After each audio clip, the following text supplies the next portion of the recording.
Hello everybody and welcome back to Let's Play Final Fantasy 1. Last time we killed off Shinru, and if you saw it last episode was epic, you ain't seen nothing yet. This time we will take on the hardest boss in Final Fantasy 1 Dawn of Souls. Yeah, I saved right before I fought him because this is going to be the shit right here. Defeat me if you can. Never has that been so true. Defeat me if you can indeed. Here is the fucking hardest boss in this game by far, Senor Omega from Final Fantasy V. He is a optional boss in Final Fantasy V, I believe, because if they made you fight this guy on purpose in that game, holy shit, would Square Enix be a bunch of assholes, or at least Square Soft at the time. Yeah, so if you haven't watched the first two episodes of this dungeon, this is the last floor of the Lifespring Grotto. There are two bosses on this floor. You must go through the whole dungeon twice to fight both bosses separately, because once you fight one, the other one is closed off until you go through the whole dungeon again, which sucks, but that's how it goes. I've already pointed this out before. I've had to do this dungeon 3 times just to get here. First time I beat the dungeon, I fought Shinru. Second time I beat the dungeon, I beat Omega. For some reason, I lost my recording of fighting Omega the second time. I don't know what happened. It just happened. What am I supposed to do, man? What am I supposed to do? So I had to go through the dungeon a third time just to record fighting Omega and make sure I didn't lose the recording this time. I don't know what the fuck happened. Seriously. Anywho, so here is me fighting Omega the second time, and trust me, it's just as epic as it was the first time. Both times I made sure I came in fully healed. I mean, both times he pretty much did the exact same thing to me. I actually didn't lose to him at all. I just barely survived both times. And I guess I'll just let you guys soak in how epic it is. Just watch. Because this battle does come... I do come to the brink of defeat several times in this battle. Several times.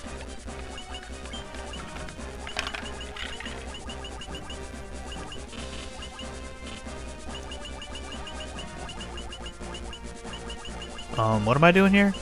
Oh, for some reason I realized the Ultima weapon didn't really do that much damage, so I had to switch it up. So, yeah, I'm not exactly sure why. Or did I? Ah, see, there we go. It's like I knew I switched weapons. It just took me a minute to figure out how. I mean, I switched because for some reason the Ultima weapon didn't hurt him. I wasn't sure why, and I still am not sure why. It's just maybe you weren't supposed to have it yet when you fought him, so if you have something you're not supposed to have when you fight him, it doesn't hurt him as much. I don't know. But I definitely wasted like a whole minute doing that. It's alright though. More time to experience how epic this boss battle is. And yes, this whole video is just going to be this boss battle. And yes, I am post-commentating. So, the epicness of how epic it really was, is, and will be, isn't quite as epic. Just because of post-commentary. So I apologize for that.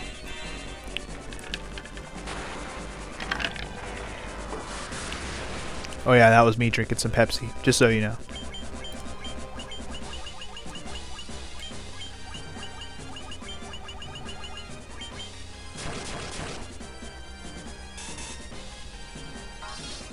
Yeah, that was probably the biggest annoying thing, that one attack he just did right there where it knocked my HP all the way down to 1. He did that. He'd like to do that move a lot. He like to do that move a lot. He like that move a lot. Pretty much my best source of attack was Sabin though, because for some reason none of my sword attacks did shit. So I pretty much just was stuck with using Flare and Sabin, because Sabin just destroyed, man. 1,000 damage.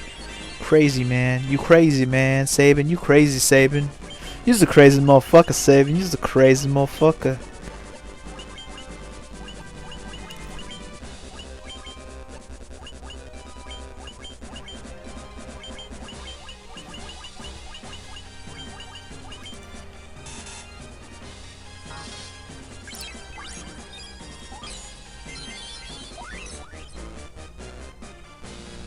probably the biggest difference between Omega and Shinryu is Shinryu kept doing moves that actually hit all. Omega pretty much stuck to killing one person at a time, and that's pretty much where the damage lied. Now, I know he does that wave cannon move, but that one does way less damage than flare and all those kind of moves that Shinryu was doing to me.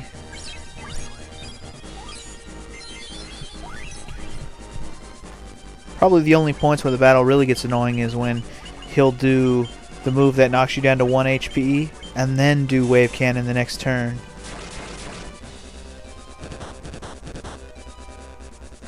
Because that'll equal death to anybody. It really will.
For some reason this doesn't seem as epic as I remember.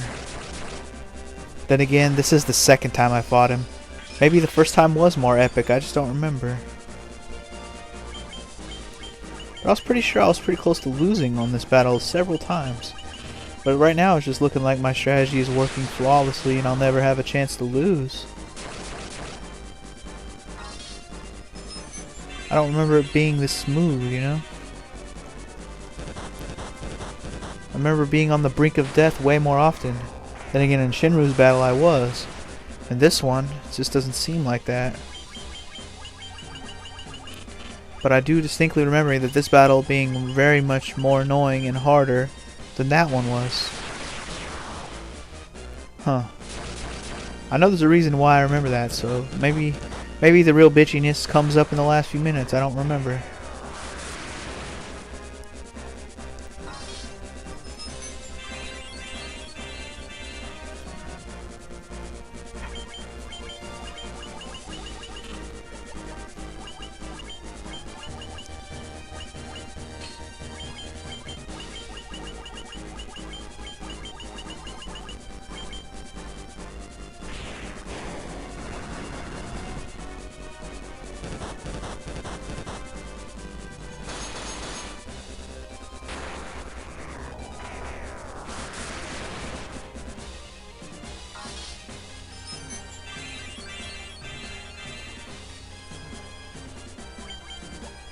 Still waiting to see some adversity here. And I still was really trying to figure out why none of his weapons were really hurting him. I think I switched Cecil's weapon like 3 or 4 times in this battle, just like, what the hell, man? Why are none of your weapons any good, man? You suck, Cecil, you suck.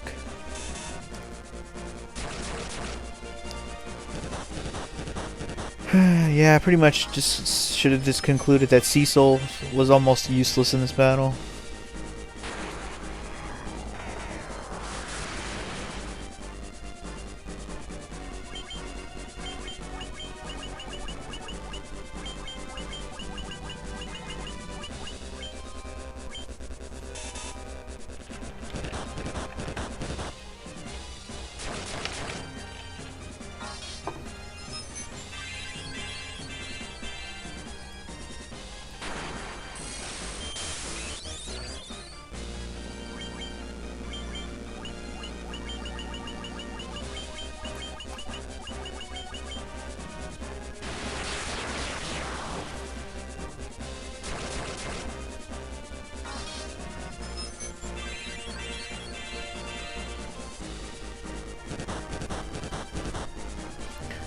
Alright, I think it's safe to conclude that there's no way in hell that this is going to end as, this battle is just not as epic as I thought it was. Clearly the one with Shinru, 1,000 times more epic because I was so close to dying. So much more. This one, I've only had to revive like a few times. Granted, if I changed my strategy up at any point in this battle, I would have fucking lost, but because I kept my strategy the same way the whole time, it doesn't even look like I have a chance at losing. Like, Omega doesn't even stand a chance with the strategy that I used. I don't remember this being so much easier the second time. I wish I wouldn't have lost my original recording. I don't even remember how I lost my original recording. I just remember that I did. That's why I had to do the dungeon 3 times. That's why this dungeon is so annoying to me.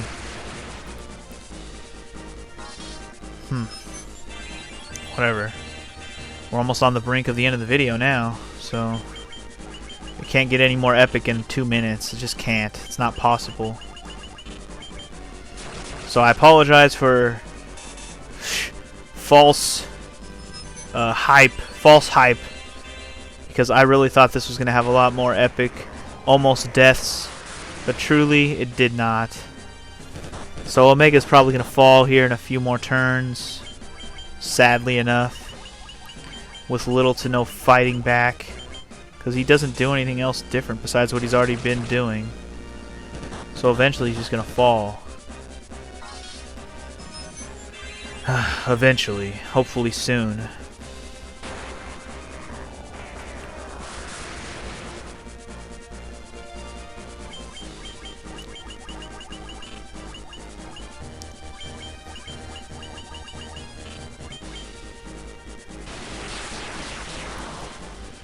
Yeah, seriously though.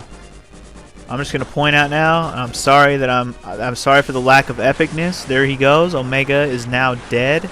You saw how difficult he can be if you don't have the right strategy. Apparently he had the fucking perfect strategy. You get Murasame for beating him. And so, next time I'll see you in the Whisperwind Cove to finish this LP off. Peace.